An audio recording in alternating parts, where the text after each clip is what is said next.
Hello guys. ඉතින් මම ඔයගලන්ට අද අලුත් වීඩියෝ එකක් කරන්න ආවා. ඒක තමයි CRUD with fast API plus PostgreSQL. ඒ කියන්නේ අපි CRUD application එකක් හදනවා. ඒකට PostgreSQL integrate කරලා. ඉතින් අපි මේකට මම තෝරගත්තා project structure එකක්. මේක professional project structure එකක්. normal අර simple structure එකක් නැතුව මම හිතුවා ඔයගලන්ට ඉන්ඩස්ට්‍රියලි යූස් කරන්න පුළුවන් ස්ට්‍රක්චර් එකකට මේක ලියන්න ඕනේ කියලා. ඉතින් ඒක නිසා මම මේ විදිහට app එක ඇතුලේ app කියන folder එක ඇතුලේ core repositories services routers models schemas කියන sub folders වලට මේ ස්ට්‍රක්චර් කරගෙන තියෙන්නේ. ඊට අමතරව main .python file එක තියෙනවා. ඉතින් මේකට අවශ්‍ය වෙන dependencies තමයි fast API, Unicode.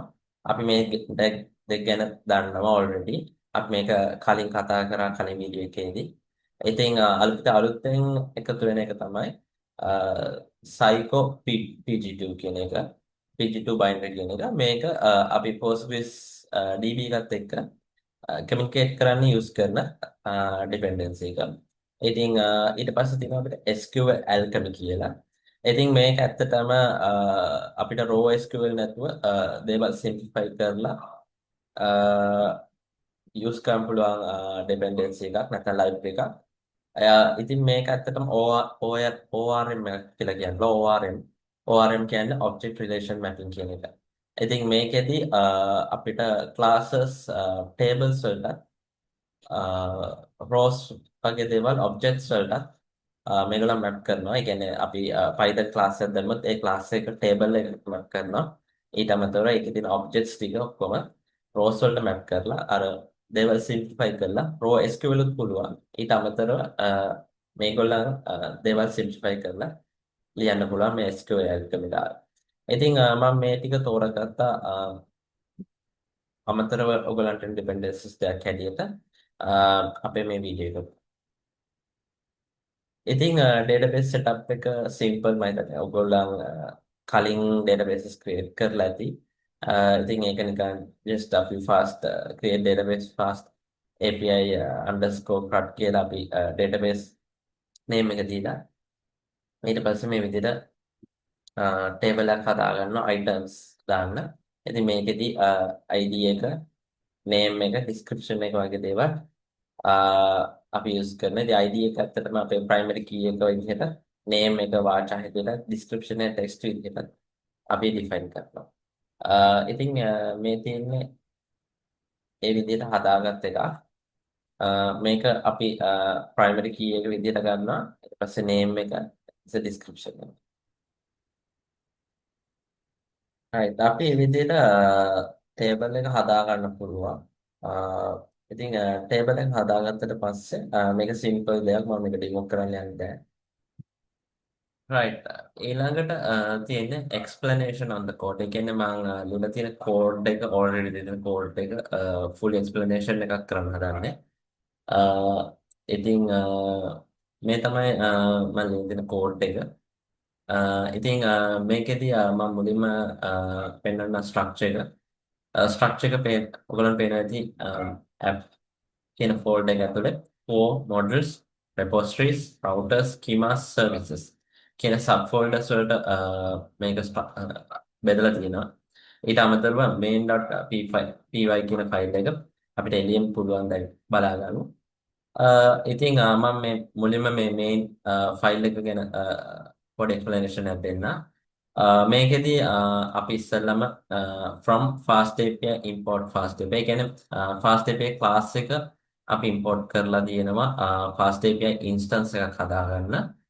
ඊට අමතරව item route එකෙන් route එක import කරලා ඒක rename කියන්නේ අපිට for easy use එකට item route කියලා rename කරලා තිනවා. ඉතින් මෙතන කරලා තියෙන අර මම කතා කරගත් කිව්වා වගේ අපි class එක අරගෙන class එකේ instance එකක් හදලා ඊට අමතරව මෙන්න මේ විදිහට title කියලා දීලා දිනවා fast API Postgres CRUD කියලා version එකක් දීලා තියෙනවා. ඉතින් මේ ටික තමයි metadata. මේ ටික අපිට Swagger එහෙම දාද්දි මේ ටික බලා ගන්න පුළුවන් අපිට Swagger එකේ මෙන්න මේ title එකයි version එකයි.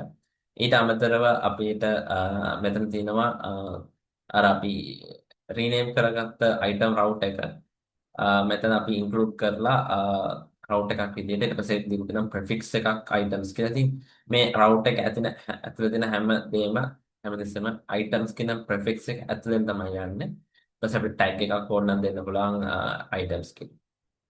ඉතින් මේ ටික තමයි main.py කියන ෆයිල් එක ඇතුලේ මම මේන්ලි කරලා තියෙන්නේ. මම ඊළඟට ඔයගොල්ලන්ට කියලා දෙන්න හදන්නේ මේ කෝ එක ඇතුලේ තියෙන database.py කියන ෆයිල් එක ගැන. ඉතින් මේ ෆයිල් එකේදී ඔයගොල්ලන්ට බලා ගන්න පුළුවන් from SQL Alchemy import create engine. ඇත්තටම මේකෙන් කරන්නේ database connection එක හදාගන්න එක engine එක create කරන්න.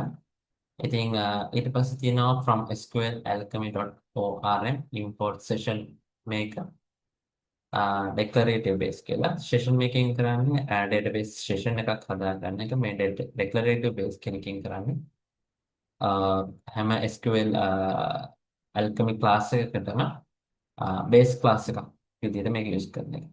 ඉතින් මෙතනදී ඔයගොල්ලන්ට පේන ඇති database URL කියන එක hard code කරලා තියෙන්නේ. ඉතින් මේක normally group practice එකක් නෙමෙයි. ඉතින් මේක නිසා අපි මේක අපි change කරමු මේ package එකක් install කරලා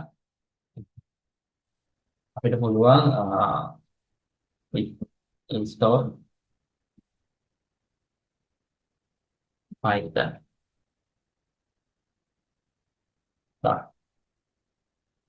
.env මම මේ python.env කියන package එක install කරගත්තා පස්සේ අපිට පුළුවන් මේක install වුණා. ඉතින් අපිට පුළුවන් මේක env එකක් through මේක use කරන්න.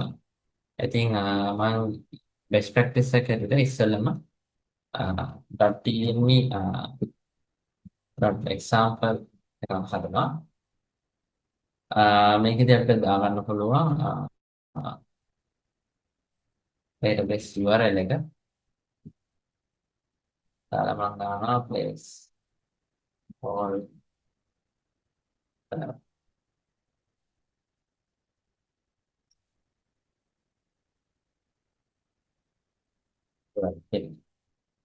ඊට පස්සේ මම මෙතන තව කමාන්ඩ් එකක් ගහනවා cv එක copy කරන්න .env.example කියන එක .env. එතකොට මට මෙන්න මේක මේ විදිහට වුණා. ඊට පස්සේ මට පුළුවන් මෙන්න මේ URL එක copy කරලා අතන placeholder value එක ඒ URL එක දාගන්න.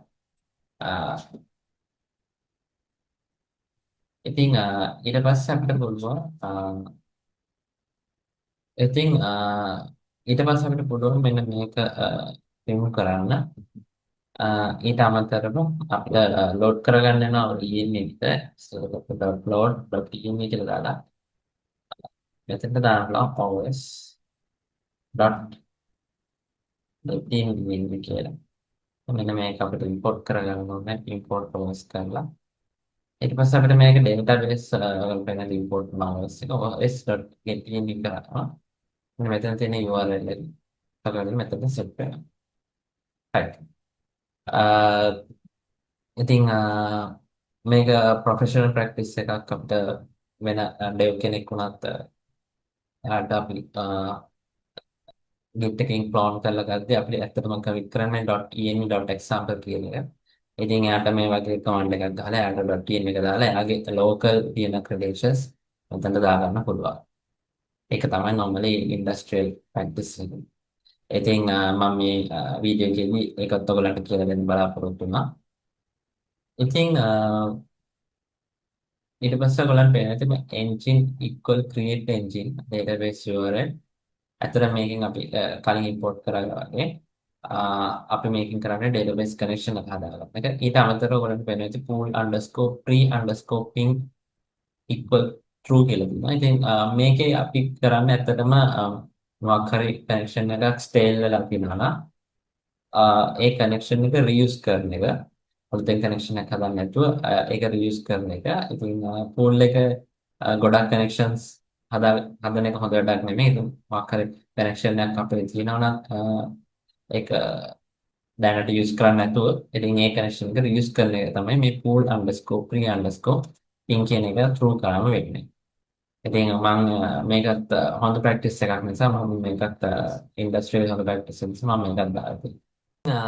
ඊළඟට තියෙන මෙන්න මේ සෙෂන් මේක ඇත්තටම මේකෙන් කරන්නේ අර අපි යූස් කරන එන්ජින් එක සෙෂන් එකකට බයින්ඩ් කරලා නැත්නම් අර මේ අපි කියන සෙෂන් ෆැක්ටරි එකක් හදා ගන්නවා කියලා.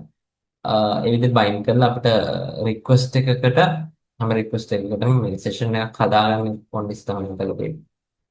ඊට පස්සේ මේ ඔටෝ කමිට් ෆ්ලෂ් කියන්නේ ඔටෝ කමිට් ෆෝස් කියන්නේ ඒක අපි මැනුවලි තමයි කමිට්ස් කරන්න කියලා. ඊට පස්සේ ඔටෝ ෆ්ලෂ් කියන්නේ අපි මැනුවල් කමිට් එක කමිට් කමිට් වුණාට පස්සේ තමයි ඒක ෆ්ලෂ් කරන්නේ. ඉතින් මේකත් බෙස්ට් ප්‍රැක්ටිස් එක නිසා මම මෙතන මේක දාලා තියෙනවා. ඊට අමතරව මෙතන තියෙනවා බේස් ඉක්වල් ඩික්ලරේටිව් ලිස්ට් කියලා. ඉතින් මේකෙදි කරන්නේ හැම SQL alchemy ක්ලාස් එකකටම බේස් ක්ලාස් එකක් හදාගන්න. ඉතින් ඊළඟට තියෙන මේ getDB කියන ෆන්ක්ෂන් එක නැත්නම් dependency function එකක් මේක. ඉතින් මේ අපි එවන API request එකට මෙයා අලුත් session එකක් හදා ගන්නවා. මෙතන DB equal session logger කියලා. ඉතින් yield try එකේ තියෙනවා yield DB කියලා. ඉතින් ඒකෙන් කරන්නේ වෙනසම අපි session එක ඉවර වෙනකන් පෝස් කරන් ඉන්නවා අපේ රික්වෙස්ට් එක වෙනකන්. ඉතින් මේක කරන්නේ එයා සෙෂන් එක ඉවරනාට පස්සේ ඒක සේෆ්ලි ක්ලීන් කරන එක. ඊට පස්සේ මේ finally කියන එකේ db.close කියලා කියන. ඉතින් මේකෙන් ඇත්තම අපිට avoid කරනවා memory leakage වගේ දේවල්. ඉතින් මේකෙන් කරන්නේ dd session එක close කරන එක. මම ඊළඟට කියලා දෙන්න හදන්නේ මේ models ඇතුලේ තියෙන item.py කියන ෆයිල් එක ගැන. මේ item.py කියන ෆයිල් එක ක්ලික් කරොත් මේක ඇත්තටම blueprint එක අපේ database එකේ table එකකට කියලා කියන්න පුළුවන්. ඉතින් මෙතන SQL alchemy එකෙන් column එක ඊට පස්සේ ඒකට අදාළ integer types column types ටික import කරලා තියෙනවා. ඊට අමතරව අපිට මෙතන බලා ගන්න පුළුවන් අපේ base class එක import කරලා තියෙනවා. ඉතින් මෙතන දාලා තියෙනවා class item base කියලා. ඉතින් base කියන්නේ ඇත්තටම මේ item කියන එකට parent class එකක් විදිහට තමයි මෙතන තියෙන්නේ. ඉතින් ඒක අපිට මෙතන import කරලා තමයි අරන් තියෙන්නේ. ඊට පස්සේ අපිට ඇත්තටම අර database එකේ තියෙන table name එක define කරලා දෙනවා items කියලා. ඊට පස්සේ ඔයගලන්ට පේනවා ඇති ඒකේ තියෙන columns ටික define කරලා තියෙනවා. ඉතින් මෙතන ID කියලා තියෙනවා. ID කියන්නේ column එක. ඒක integer එකක්. ඊට පස්සේ ඒක primary key එකක් විදිහට throw කරලා index කියන්නේ lookup වලට throw කරලා තියෙනවා. ඉතින් මේක primary key එකක් විදිහට throw කරාම මේ විදිහට integer එකක් primary key throw කරාම මේක auto increment වලට automatically enable වෙනවා. ඊට පස්සේ තියෙනවා name කියලා. ඒක column එකක් string ඒක nullable false කරලා තියෙනවා. ඉතින් description එකත් column ඒකත් string කියලා define කරලා තියෙනවා. ඉතින් අපිට මෙතන හැමතිස්සෙම class එකක් table එකක් කියලා ගන්න පුළුවන්. ඊට පස්සේ මේ හැදෙන හැම object එකකටම අර table එකේ row එකක් විදිහට තමයි වෙන්නේ. ඉතින් ඇත්තටම මේක table එකේ අපේ තියෙන tables database එකේ තියෙන tables වල blueprint එකක් කියලා කියන්න පුළුවන්. right. ඊළඟට මම කියලා දෙන්න හදන්නේ මේ schemas කියන folder ඇතුලේ item.py කියලා තියෙනවා. ඉතින් මේක ක්ලික් කරොත් බලමු මේ මොකද්ද මේ කියලා. ඉතින් ඔයගොල්ලන් හිතන ඇති මේ model එකේ item.py එකක් තිබ්බා මේකේ item.py එක කියලා. හැබැයි මේ දෙකේ use එක දෙකක්. ඉතින් මේකේ schemas.item.py එක කරන්න ඇත්තටම අපි එන request එක outgoing request එකයි validate කරන එක. අපි මේක කරේ store කරන method store කරන විදිහ define කරන එකනේ. අපි කිව්ව blueprint එකක් කියලානේ models.item.py. හැබැයි schemas.item.py කියන්නේ අපි request එකේ එන object එක validate කරනවා. ඊට පස්සේ යවන එක validation එකක් කරනවා. ඉතින් ඒක තමයි මේ schemas ඇතුළේ දෙන item.py කියන එක කරන්නේ. ඉතින් මේ pydantic කියන එකෙන් අපිට එන request එකේ හරි මාක් කරේ එක ඉතින් ඔබ්ජෙක්ට් එකේ වැලිඩේෂන්ස් කරන්න පුළුවන්. ඊට පස්සේ සීරියලයිසේෂන්ස් කරන්න පුළුවන්. ඊට පස්සේ ඕනනම් අපි ડોකියුමන්ටේෂන්ස් වගේ දේවල්ට මේ පයිඩැන්ටික් කියන එක යූස්ෆුල් වෙනවා. ඉතින් අපි ඒකෙන් මේ බේස් මොඩල් කියන එක ඉම්පෝර්ට් කරලා දිනවා.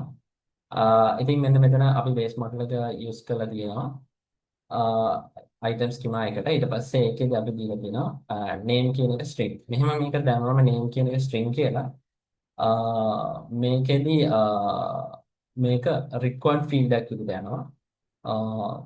ඉතින් required හැබැයි string එකක් වෙන්නත් ඕනේ. ඉතින් මේ විදිහට ඒක validate කරලා තියෙනවා. අරකට වෙනකන් description එකේ string එක නම් කියලා දීලා තියෙනවා. ඉතින් මේක optional field එකක් විදිහට තමයි validate වෙන්නේ. ඉතින් අපිට වෙන request object එකේ name කියන එක අනිවාර්යෙන් තියෙනවා. හැබැයි මේක null description එක null කියලා එවුවොත් ඒක ප්‍රශ්නයක් වෙන්නේ නැහැ. ඊට පස්සේ class item schema response කියන එක අපේ response එක.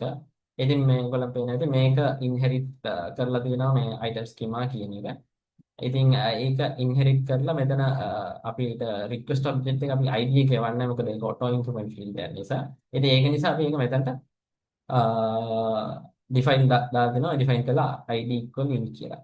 ඊට පස්සේ ඔයගොල්ලන් පේන ඇති class config කියලා එකක් තියෙනවා. rm underscore mode equal true කියලා. ඉතින් මේක critical.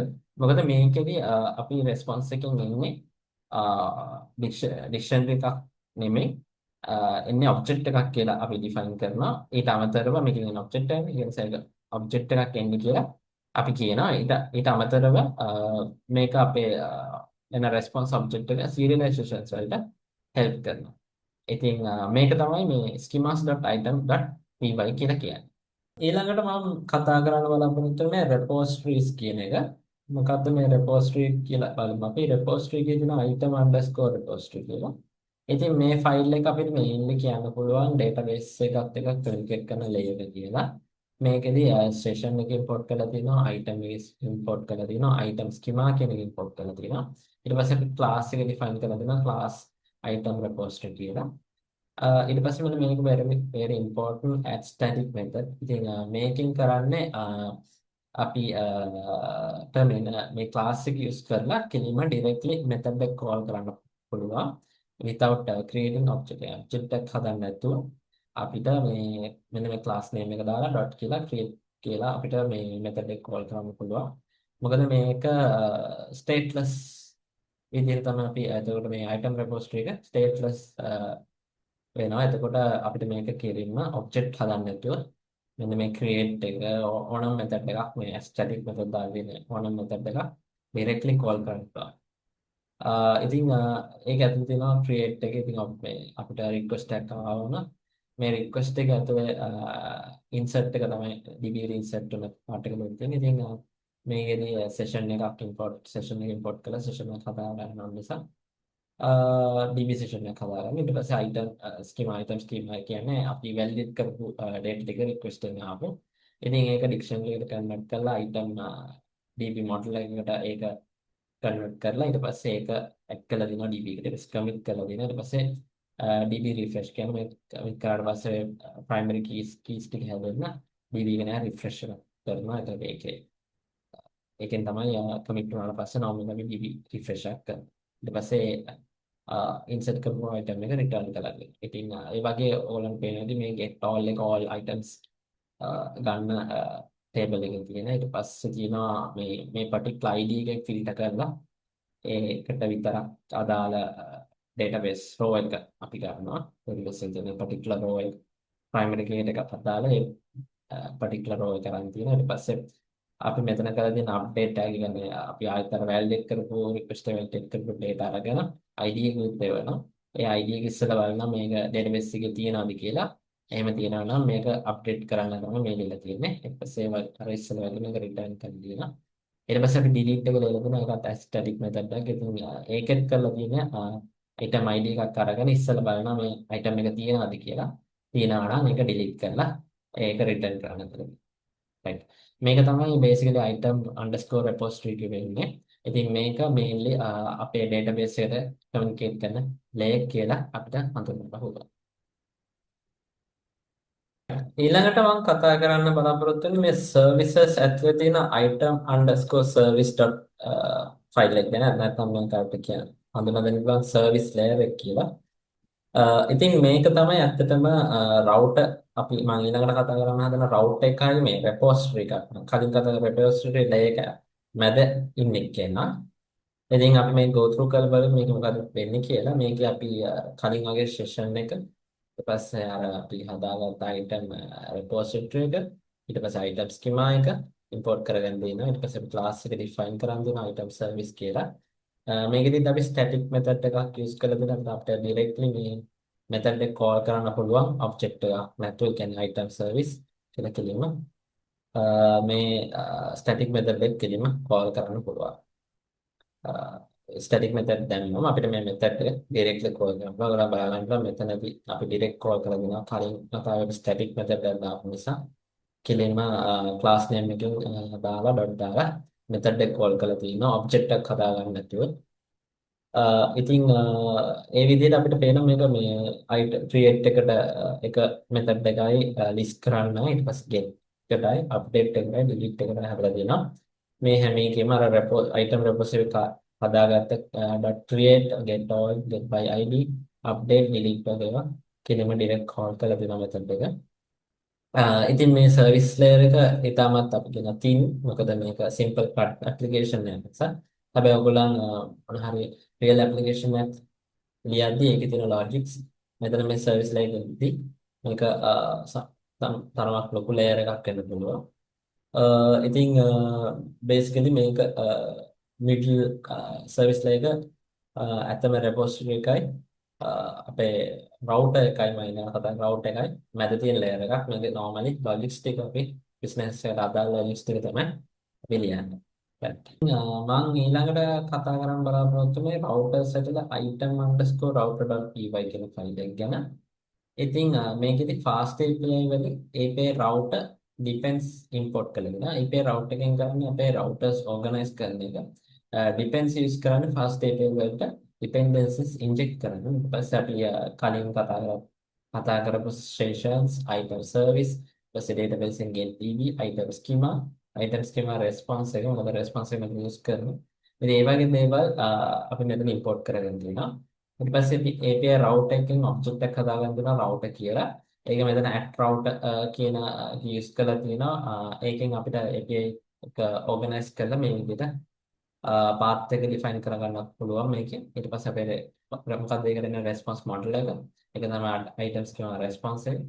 ඊට පස්සේ අපිට මෙතන method එක use කරගෙන create item එකේ තියෙනවා අපේ validated input එක validate කරපු එක item schema through. ඊට පස්සේ අපි මෙතන depends use කරලා අපේ DB sessions API router එකට inject කරන්න තියෙනවා. ඊට පස්සේ අපි හදාගත්ත item service එකේ method use කරලා තියෙනවා .create item ඊට පස්සේ ඒ විදිහටම අපේ get එක use කරලා තියෙනවා. ඒකෙත් අපිට එන්නේ list එකක් list එකට items schema response එක දාලා තියෙනවා. මොකද ඒකේ list of items එන්න නිසා list use කරලා තියෙනවා. ඉතින් ඒකට අපි මේ method එක call කරලා අර වගේම db session එකෙන් link කරලා list එක call කරලා තියෙනවා. db එක pass කරලා තියෙනවා. db session එක එතන pass කරලා තියෙනවා. ඉතින් මේ විදිහටම අර අපේ get item එකට particular item එකට ඒක use කරලා දෙන ඊට පස්සේ update එකටත් ඒ විදිහටම අපි කරලා දෙනවා. ඉතින් අපේ item service එකේ get item service update item ඉතින් මෙතන route එකෙන් ඊට පස්සේ අපි delete එකත් use කරලා දෙනවා .delete /item id ඉතින් ඒ විදිහට මෙතනත් අපි delete item එක item service එක මේ තේරුම් ගන්න මේකට මේන්ලි අපේ HTTP request එක මෙතන තමයි ඉන්නේ. මෙතනින් තමයි යා ඩෙලිගේට් කරන්නේ සර්විස් එකට. ඉතින් මේ ෆයිල් එකත් ඔයගලන්ට ගොඩක් යූස් වෙයි. මොකද මේකේදී ඔයගලන්ට full front එකක් දාලා තියෙනවා. අපිට HTTP methods උත් අපිට පේන්නේ නැති මේ route එකේදී .post .get ඊට පස්සේ මේක .get / අපි පොඩි parameter එකක් යූස් කරලා දෙනවා. path parameter එක ඊට පස්සේ put එකටත් අපි ඒක තව HTTP method එක මේකේදී අපි use කරන path parameter ඊට පස්සේ .delete එකත් එක්ක path parameter මෙතන දාලා තියෙනවා.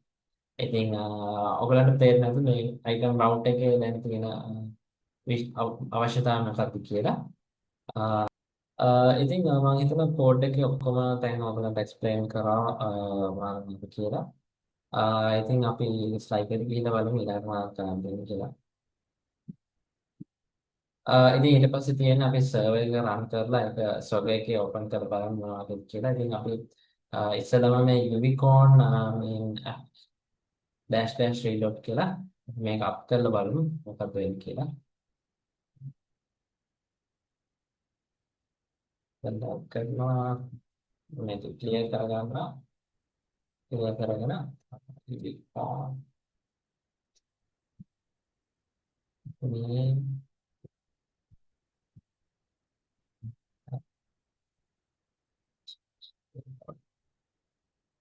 ඔටෝ රීලෝඩ් වෙන චේන්ජ් කරලා ඔටෝ රීලෝඩ් වෙනවා ගන්නවා.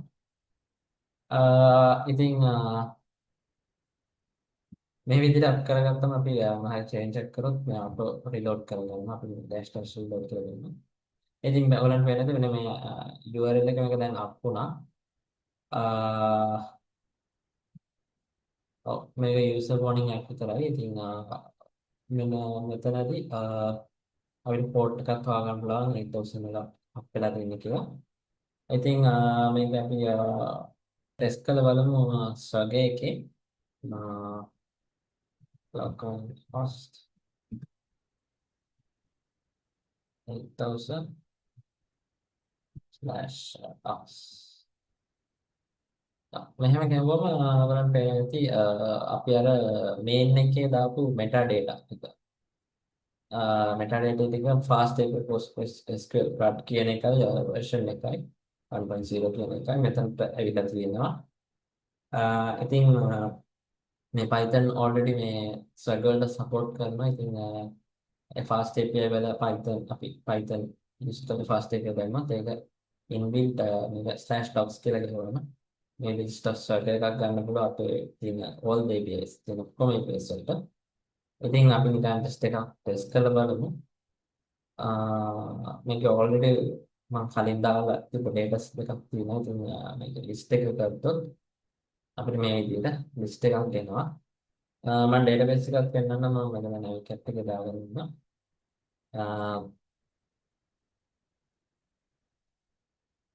ඉතින් navcat එක මම දාලා දුන්නා මේක test description to test one test description එක විතර. ඉතින් මේ records දෙක ඔයගලන්ට වෙන ඇති මෙතන එනවා. ඉතින් අපිට ඕන නම් මෙතන ගිහිල්ලා ඒක ක්‍රියේට් කරන්නත් පුළුවන්.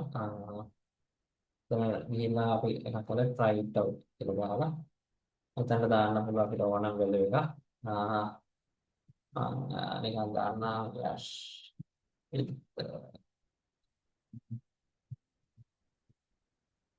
for the big yash කියලා yash with go කියලා.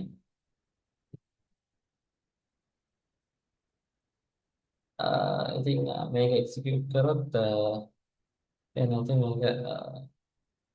මේක රෙස්පොන්ස් එක එනවා. මේක සක්සස් වුණා. මේ රෙස්පොන්ස් වැඩි එන ටික මේක සක්සස්ෆුල් රෙස්පොන්ස් එකක් කියලා ඒක විස්තර වෙනවා. ඊට පස්සේ අපි ආයෙත් ඕනනම් ගිහිල්ලා මේ ලිස්ට් එක එක්සිකියුට් කරොත් ලිස්ට් එකේ පේනවා දැන් අලුත් එකක් තියෙනවා code with dash with code. ඊට පස්සේ 34 කියලා අපේ auto increment ID එක ඉන්න තියෙනවා. ඉතින් අපිට මෙතන පුළුවන් තව මේ items item කොච්චර එකක් තියෙනවද දැන් මම දාපු එකේ item ID එක මට 34 කියලා ඉතින් මම මෙතන 34 කියලා දානවා. ඒක විතරක් අපිට ගන්න පුළුවන්. ඉතින් අපි ටැප් කරපු එක ඉතින් ඒක විතරක් ආවා. ඊට පස්සේ අපිට ඕන නම් මේක පොඩි එඩිට් එකක් කරන්න ඕන. එඩිට් කරන්න පුළුවන්. 34 මේක 34 දාලා මේක දානවා 40 මේක මම දානවා description එකට dash 41 ඉතින් 34 එතකොට අප්ඩේට් වෙන්න ඕනේ. මොකද response body එක සක්සස් වුණා. අපි මේක ආයෙත් item එක අරන් බලමු මේක අප්ඩේට් වෙලා තියෙනවා. 34 මම item ID විතරක් තිබ්බා. දැන් එන අපිට response එක 40 dash with code කියලා. ඉතින් අපිට ඕනනම් මේක ලිවිං එකේ ගිහිල්ලා බලන්න පුළුවන්. මම මේක වෙනදේ රිෆ්‍රෙෂ් කරලා මේ මම ටිකක් ඩිලීට් කරා එක මේ දැන් ඔටෝ ඉන්ක්‍රිමන්ට් එක 34 කියලා ඉන්නේ. ඉතින් දැන් අර අන්තිමට අප්ඩේට් කරපු කෝඩින් යශ්විත් කෝඩ් කියන එක ඇවිල්ලා තියෙනවා. ඒත් ඉතින් මේ විදිහට අපිට මේක ඕනනම් අවශ්‍ය නැත්නම් මෙතනින් ගිහිල්ලා මේක ෆයින්ඩ් අවුට් කරලා 34 දීලා මේ විදිහට ඩිලීට් කරගන්නත් පුළුවන්. මම ඩිලීට් වුණා.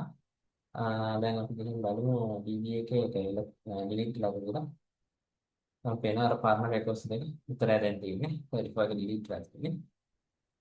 ඉතින් මම හිතනවා ඔයගොල්ලන් මගේ කට් එක හොඳටම තේරෙන්නේ නැති කියලා. මොකද ඒක ප්‍රොෆෙෂනල් විදිහට මම ලිව්වා. අර එහෙම මෙහෙම දාන්න නැතුව ප්‍රොෆෙෂනල් ස්ට්‍රක්චර් එකට ලියලා තියෙන්නේ. ඉතින් මම හිතනවා මේක ගොඩක් යුස්ෆුල් වුණා කියලා ඔයගොල්ලන්ට. ඉතින් අද අපි ඉගෙන ගත්ත දේවල් ගැන සමහරයක් හැටියට අපි අද fast API project එක create කරලා ඉතින් PostgreSQL connect කරලා crowds implement කරලා server testing එක කරනවා. ඉතින් මේ ටික ඔක්කොම මම හිතනවා ගොඩක් ඔයගලන්ට useful වෙයි ඔයගලගේ professional සහ industrial applications හදද්දී. පල්ලෙහා description එකේ මම මේක git එකේ දාලා ඒක link එක දාලා තියෙනවා. ඉතින් ඒක public repo එකක් විදිහට තියෙනවා. ඉතින් ඕගලන්ට ඒක clone කරලා ඕගලන්ට use කරන්න පුළුවන්. ඉතින් තාමත් channel එක subscribe කරලා නැත්නම් subscribe කරලා like කරලා යාළුවොත් එක්ක share කරලා මට support එකක් දෙන්න. ඉතින් ඕගොල්ලෝ ඔක්කොටම thank you.